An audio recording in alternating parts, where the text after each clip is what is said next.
Test. Okay.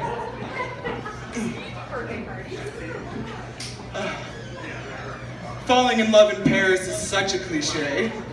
Why it even happened to yours truly.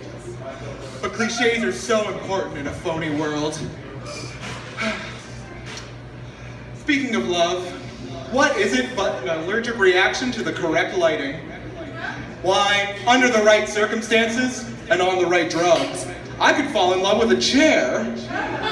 I did once in Miami Beach. It was a Corbusier original. I spent one summer in Paris. I ran with a pretty fast crowd. There was Sylvie from Pigalle, a prostitute, Claude from Clichy, a hair sculptor, the Marquise Annetta Sofia del Bueno, and yours truly, moi, Todd Vincent, American archaeologist. That was my nom de plume that summer. I always travel under an alias. For all I know, everyone was lying about who they were that summer. But I'll never forget the first time I saw Monsieur Correct. He was the Tunisian boy who delivered all the wine in the Latin Quarter. His name was Fariz.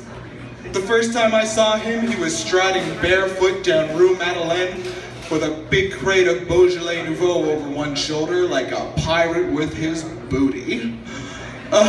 Black eyes, caramel skin, and the D to my heart.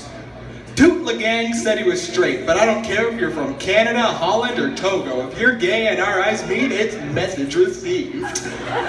And his message said, sister.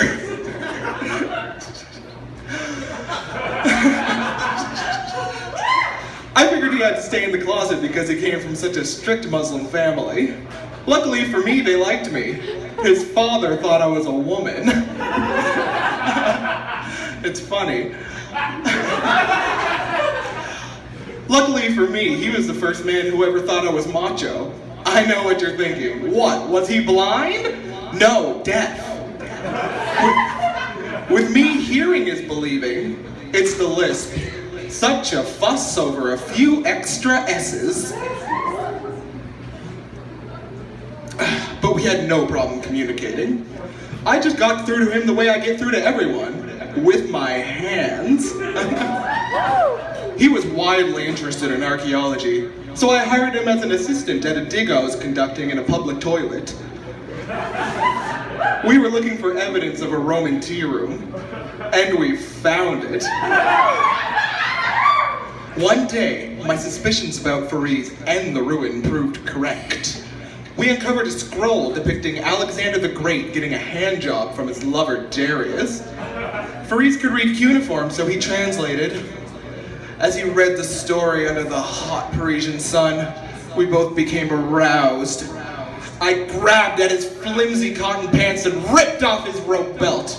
We both fell to the ground, signing frantically. Suffice to say, I ate a lot of figs that summer. People ask me, Frankie, how come you never fall in love in Halifax? Well, Halifax is a great place to raise a family, or a plant, but it's no place to fall in love.